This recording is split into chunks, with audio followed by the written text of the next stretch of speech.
Livro Palestras Íntimas, São Francisco de Sales. Palestra 6. Da Esperança. A propósito das fundações. Foi a partida de Madre Cláudia Inês Joly de la Roche e de várias outras religiosas da Visitação de Annecy para a fundação do Mosteiro de Orleans em julho de 1620, que deu a São Francisco de Sales ensejo de fazer esta palestra. Entre os louvores que os santos dão a Abraão, São Paulo faz realçar o seguinte, que ele esperou contra toda esperança. Tinha-lhe Deus prometido que a sua posteridade se multiplicaria como as estrelas do céu e as areias do mar, e, contudo, recebe ordem de sacrificar seu filho Isaque. Apesar disso, o pobre Abraão não perde a esperança, mas espera contra toda a esperança, pois ainda que ele obedecesse à ordem que lhe era dada de matar o filho, Deus não deixaria de cumprir a sua palavra. Grande foi, na verdade, a sua esperança, pois não via coisa alguma em que a pudesse fundar, senão a palavra que Deus lhe tinha dado. Oh, que verdadeiro e sólido fundamento é a palavra de Deus, pois é infalível.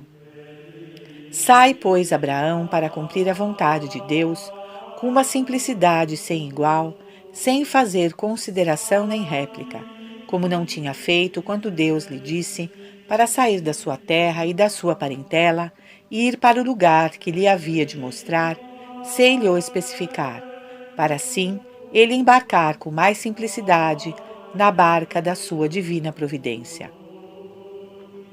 Caminhando, pois, durante 3 dias e 3 noites com seu filho Isaque, que levava a lenha para o sacrifício, este perguntou a seu pai onde estava a vítima. Ao que o bom Abraão respondeu: Meu filho, o Senhor proverá. Ó meu Deus, como seríamos felizes se, quando nosso coração se inquieta por qualquer coisa, nos habituássemos a dar-lhe esta mesma resposta: O Senhor proverá. E depois não tivéssemos mais ansiedade, perturbação nem cuidado do que Isaque, que se calou, crendo que, como seu pai lhe tinha dito, o Senhor havia de providenciar. Grande é certamente a confiança que Deus quer que tenhamos no seu paternal cuidado e na sua divina providência. E por que não a havemos de ter, se jamais foi enganado aquele que nela confiou? Ninguém confia em Deus sem tirar fruto da sua confiança. Digo isto quanto a nós, pois quanto às pessoas do mundo, muitas vezes a sua confiança é acompanhada de presunção e por isso não tem valor nenhum diante de Deus. Consideremos o que o nosso Senhor e Mestre disse aos seus apóstolos, a fim de neles estabelecer esta santa e amorosa confiança. Quando vos enviei pelo mundo sem bolsa, sem dinheiro e sem provisões, quer para vos alimentardes, quer para vos vestirdes, faltou-vos porventura alguma coisa? E eles responderam: Não. Ide, disse-lhes, não vos preocupeis com o que haveis de comer, nem com o que tereis de vestir, nem tampouco com o que haveis de dizer, quando estiverdes diante dos grandes senhores e magistrados das províncias por onde passardes. Porque em cada ocasião o vosso Pai Celeste vos proverá de tudo o que vos for necessário. Não vos preocupeis com o que haveis de dizer. Mas sou tão rude, dizeis. Não sei como se deve tratar com os grandes, não tenho aptidões. Estamos no mesmo caso. Ide confiar em Deus, pois ele disse: ainda mesmo que a mulher viesse a esquecer o seu filho, nunca ele nos esquecerá, porque nos traz gravados no seu coração e nas suas mãos. Pensais que aquele que tem cuidado de sustentar as aves do céu e os animais da terra, que não semeiam nem colhem, venha jamais a esquecer-se de prover de tudo o que for necessário ao homem, que confia plenamente na sua providência, sendo o homem capaz de se unir a Deus, nosso soberano bem? Isto, minhas muito queridas irmãs, pareceu-me bom dizer-vos a propósito da vossa partida. Porque se não sois capaz da dignidade apostólica por causa do vosso sexo, sois, contudo, de algum modo, capazes do ofício apostólico e ainda do merecimento apostólico. Mas para não usar a palavra merecimento entre nós, pois que tenho sempre alguma repugnância em me servir desta palavra para nos exercitar ao bem, dir-vos-ei que podeis, de alguma maneira, prestar tanto serviço a Deus e procurar o aumento da sua glória como os apóstolos. Na verdade, minhas queridas filhas, deve ser-vos motivo de grande consolação querer Deus servir-vos de vós para uma obra tão excelente como é a que sois chamadas e deveis. Portanto, considerar-vos muito honradas diante da Divina Majestade. Pois o que é que Deus deseja de vós, senão o que ordenou a seus apóstolos, e aquilo para que os mandou pelo mundo, que foi o que nosso Senhor mesmo tinha vindo fazer, isto é, dar a vida aos homens? E não só isso, diz, mas para que vivessem de uma vida mais abundante, que recebessem uma vida melhor, o que fez dando-lhes a graça. Os apóstolos foram enviados por nosso Senhor por toda a terra, com o mesmo fim, pois que nosso Senhor disse-lhe: assim como o Pai me enviou, assim eu vos envio. Ide e dai a vida aos homens. Porém não vos contenteis com isso. Fazei que vivam de uma vida mais perfeita por meio da doutrina que lhes haveis de ensinar. Eles terão a vida se crerem na minha palavra, que vós lhe ides explicar, mas terão uma vida mais abundante pelo bom exemplo que lhes dareis. E não vos preocupeis nada se o vosso trabalho é ou não seguido do fruto que pretendeis, porque não é a vós que o fruto se há de pedir, mas somente se vos tendes empregado com fidelidade em bem cultivar essas terras estéreis e secas. Não se vos perguntará se tendes recolhido muito, mas só se semeastes bem.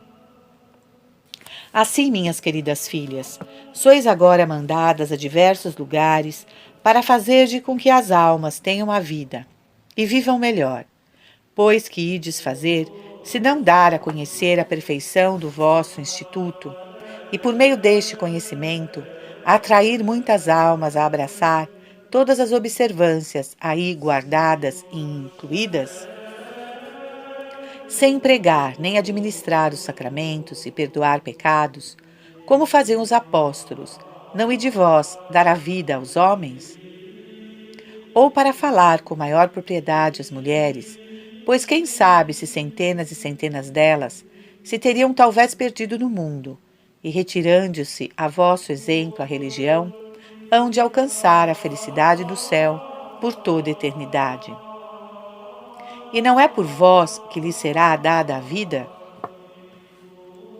Mas ainda não será por vós que hão de ter uma vida mais perfeita e mais agradável a Deus, vida que as tornará capazes de mais se unirem à perfeita divina bondade, porque lhes darei as instruções necessárias para adquirirem o verdadeiro e puro amor de Deus.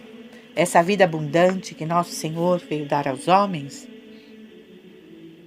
Vim trazer fogo à terra, e que quero ou pretendo, senão que arda? E noutro lugar ordena que o fogo arda incessantemente sobre o seu altar e nunca se apague, para mostrar com que ardor deseja que o fogo do seu amor arda continuamente sobre o altar do nosso coração. Meu Deus, que grande graça vos faz o Senhor!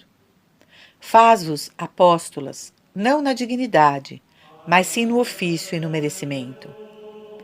Não pregareis, é verdade, pois o vosso sexo o não permite, ainda que Santa Madalena e Santa Marta, sua irmã, o fizeram. Mas não haveis de deixar de exercer o ofício apostólico pela comunicação do vosso instituto e teor de vida, como acabo de dizer. Ide, portanto, animosamente, fazer aquilo a que sois chamadas, mas ide com simplicidade. Se surgem apreensões, dizei à vossa alma: o Senhor proverá. Se a consideração da vossa fraqueza vos aflige, arremessai-vos em Deus e confiai nele. A maior parte dos apóstolos eram pescadores ignorantes. Deus fê-los santos como era necessário para o ministério que lhes queria dar. Confiai nele, apoiai-vos na sua providência e não temais nada. Não digais, não tenho talento para falar bem. Ide sem fazer reflexões, porque Deus vos ensinará a seu tempo o que houverdes de dizer ou fazer. Se não tendes virtude ou a não vedes em vós, não vos aflijais. Se empreendeis a direção das almas, ou outro qualquer exercício para a glória de Deus e para satisfazer a obediência, Deus terá cuidado de vós e obriga-se a dar-vos quanto vos for necessário, tanto para vós como para aquelas que tiverdes de dirigir. Verdade é ser coisa de grande consequência e importância o que empreendeis. Mas faríeis mal se não esperasseis ser bem-sucedidas, pois não é por escolha vossa, mas sim por obediência que o fazeis. Temos muita razão, certamente, para recear quando somos nós que procuramos os cargos e os ofícios, quer na religião, quer noutra qualquer parte, e que nos são dados por instâncias nossas. Não sendo, porém, assim, inclinemo-nos humildemente sob o jugo da santa obediência e aceitemos o cargo de boa vontade. Humilhemo-nos, sim, isso é sempre necessário, mas lembremo-nos sempre de fazer acompanhar os atos de humildade com a generosidade. Doutra sorte, esses atos nada aproveitariam. Tenho um desejo imenso de gravar em vossos corações e espírito uma máxima de utilidade incomparável. Nada pedir e nada recusar. Recebei o que vos derem, e não peçais o que não quiserem dar. Nesta prática achareis a paz para as vossas almas. Sim, minhas muito queridas irmãs, que o vosso coração esteja nesta santa indiferença de receber o que vos derem e de não desejar o que vos não derem. Numa palavra, não desejais nada mais, entregai-vos plena e inteiramente, vós e todas as vossas coisas, ao cuidado da divina providência. Deixai-vos governar por ela, como as crianças se deixam governar pelas amas. Traga-vos ela no braço direito ou no esquerdo, deixai-a fazer o que lhe aprouver, pois a uma criança isso seria indiferente, que vos deite ou vos levante, não importa. Ela é uma boa mãe que sabe melhor do que vós o que vos convém. Quero dizer, se a divina providência permite que tenhais aflições, contradições ou mortificações, não as recuseis, mas aceitai-as de boa vontade, amorosa e tranquilamente. Se não vô-las enviar, ou não permitir que a tenhais, não as desejes nem as pedis. Assim também, se tiverdes consolações, recebei-as com espírito de gratidão e de reconhecimento para com a bondade divina. Se vos faltarem, não as desejeis, mas procurai ter o coração preparado para receber as diversas disposições da providência divina, e isso com a mesma disposição, quanto for possível. Deve, pois, ter-se presente sempre que existem dois quereres e não quereres, de um dos quais se não deve fazer caso. É o que nos inclina para a sensualidade. Se vos derem, na religião, cargos que vos parecem perigosos, como, por exemplo, o superiorato, não os recuseis, se vô-los não derem, não os desejais, e assim de tudo mais. Não podeis imaginar, sem o viver, quanto as vossas almas hão de aproveitar com tal prática. É que, em vez de perder tempo a desejar, quer um meio, quer outro, de nos aperfeiçoarmos, vamos com mais simplicidade e fidelidade aos que encontrarmos no nosso caminho. Ao pensar na vossa partida e no desgosto inevitável que todas ides ter ao separar-vos umas das outras, pareceu-me que vos devia dizer alguma coisinha que pudesse suavizar esta dor. Não quero dizer que não choreis um pouco, certamente que sim. Nem poderíeis deixar de o fazer, tendo vivido tanto tempo juntas, tão doce e suavemente, na prática dos mesmos exercícios, o que uniu de tal modo os vossos corações, que não podem, sem dúvida, suportar divisão nem separação. Mas, minhas queridas filhas, vós não vos ides separar, pois todas partem e todas ficam. As que partem ficam, e as que ficam partem. As que ficam vão-se, não na sua pessoa, mas na pessoa das que partem. E do mesmo modo as que partem hão de ficar na pessoa das que ficam. Um dos principais frutos da religião é essa santa união que se faz pela caridade, união tão estreita que de muitos corações não faz senão um só coração, e de muitos membros um só corpo. Todos somos um na religião, de modo que parece que todos os religiosos de uma mesma ordem aparecem como sendo um só religioso. Por exemplo, todos são superiores na pessoa do superior, como da mesma maneira, todos são cozinheiros na pessoa do cozinheiro. Todas as irmãs daqui são sacristãs na pessoa da sacristã, e assim de todos os outros ofícios. As irmãs domésticas cantam o ofício divino na pessoa daquelas que estão destinadas para o fazer, assim como as que cantam preparam o jantar na pessoa das que cozinham. E por quê? A razão é evidente, pois se as que estão no coro para cantar o ofício não estivessem lá, estariam ali as outras no seu lugar. Se não houvesse irmãs domésticas para fazer o jantar, as irmãs do coro estariam nisso empregadas. Se tal irmã não fosse superiora, outra o havia de ser. Da mesma maneira, as que vão ficam, e as que ficam vão. Pois que, se as que são nomeadas para partir o não pudessem fazer, as que ficam iriam no seu lugar. O que nos deve fazer ir ou ficar de bom grado é, minhas queridas filhas, a certeza quase infalível que devemos ter de que essa separação não se faz senão quanto ao corpo, porque pelo espírito haveis de ficar sempre estreitamente unidas. A separação corporal pouco importa, e queiramos ou não, há de fazer-se. O que se deve temer é somente a separação dos corações e o desentendimento dos espíritos. Pois bem, no que nos diz respeito, graças a Deus, não estaremos apenas sempre unidos. Melhor ainda, a nossa união ir-se-á aperfeiçoando sempre, e à medida que nos adiantarmos no caminho da própria perfeição, este suave e amabilíssimo vínculo da caridade se estreitará cada vez mais. Quanto mais nos unirmos com Deus, mais nos uniremos também uns com os outros. E em cada comunhão que fizermos, a nossa união há de ser mais perfeita, porque unindo-nos a nosso Senhor, cada vez mais unidos entre nós ficaremos. Por isso a sagrada recepção deste pão celeste e adorável sacramento chama-se comunhão, quer dizer, comum união. Meu Deus, que estreito laço existe entre os religiosos da mesma ordem! É tal esta união que os bens espirituais estão tão imiscuídos e postos em comum como os bens exteriores.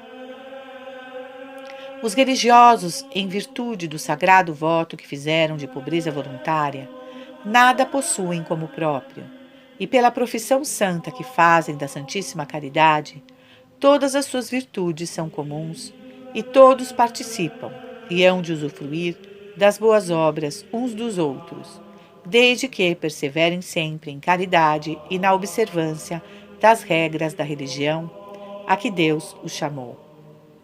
Assim, aquele que está na cozinha ou noutro qualquer exercício, contempla na pessoa do que está em oração, e o que descansa participa do trabalho que o outro está a fazer por ordem do superior.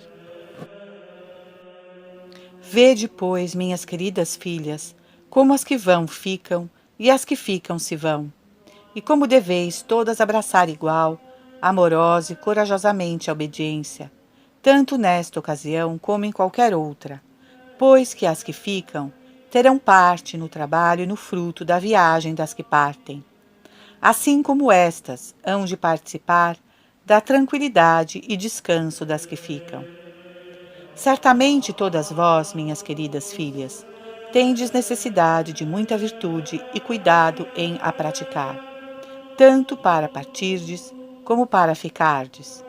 As que partem precisam de muita decisão e confiança em Deus para empreenderem amorosamente, com espírito de humildade, o que Deus delas deseja, não se deixando vencer pela tristeza de abandonar a casa, onde Deus primeiro as tinha posto, as irmãs tão queridas, cuja convivência lhes era tão agradável, os parentes, as pessoas conhecidas e, que sei eu, tantas coisas a que a natureza se afeiçoa enquanto neste mundo vivemos.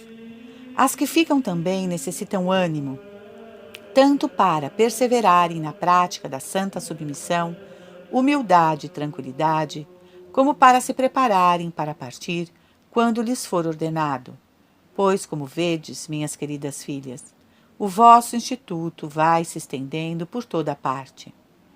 Assim deveis também procurar aumentar e multiplicar os atos de virtude e dilatar o ânimo para vos tornardes capazes de ser desempregadas segundo a vontade de Deus. Quando considero o princípio do vosso instituto, parece-me que representa a história de Abraão. Apesar de lhe ter prometido que a sua raça se multiplicaria como as areias do mar, Deus ordenou-lhe que lhe sacrificasse o filho pelo qual se cumpriria a promessa de Deus.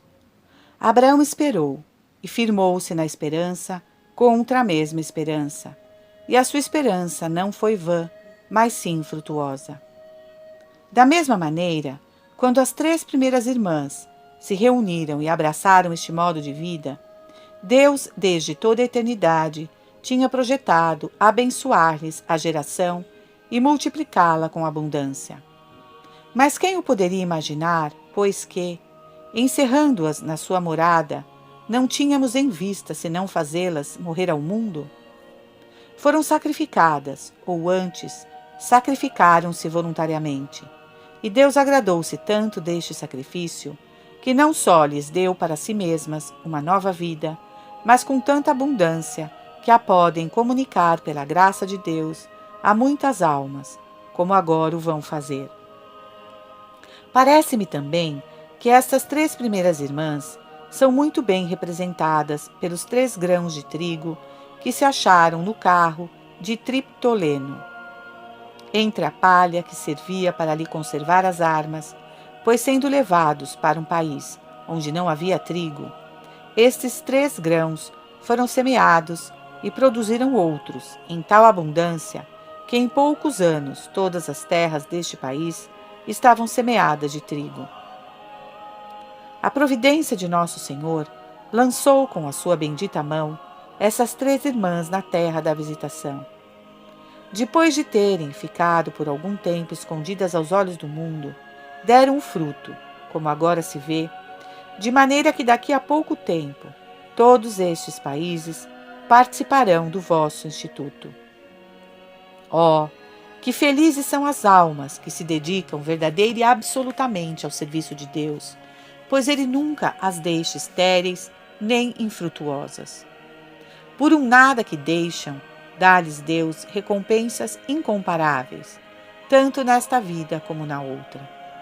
Que graça serem empregadas no serviço das almas que Deus tanto ama e por sua salvação tanto sofreu.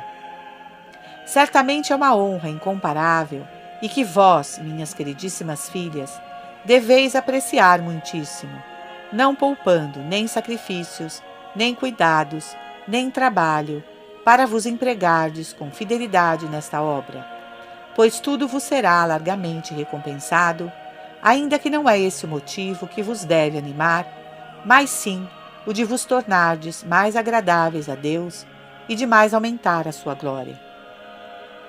Ide, pois, e permanecei com firmeza na prática dos vossos exercícios, sem vos preocupardes se não tendes o que é necessário. Quero dizer, os talentos próprios para os cargos de que vos incumbirem. É até melhor que os que não vejam, pois isso mantém-nos na humildade e dá-nos mais motivo para desconfiarmos das nossas forças e lançarmos-nos plenamente com toda a nossa confiança em Deus. Enquanto não precisamos praticar uma virtude, é melhor que a não tenhamos. Quando dela tiverdes necessidade, contanto que sejamos fiéis na prática das que se apresentarem, estejamos certos que Deus nos dará cada coisa a seu tempo. Não nos ocupemos em desejar nem pretender coisa alguma. Entreguemo-nos inteiramente nas mãos da divina providência, que ela faça de nós o que lhe aprouver. Para que havemos de desejar isto e não aquilo? Não deve tudo ser-nos indiferente?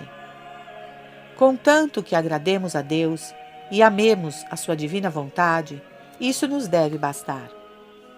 Quanto a mim, admiro como se possa ter mais inclinação a ser empregado de uma coisa do que noutra, sobretudo na religião, onde um emprego e um trabalho é tão agradável a Deus como o outro, porque é a obediência que dá valor a todos os exercícios.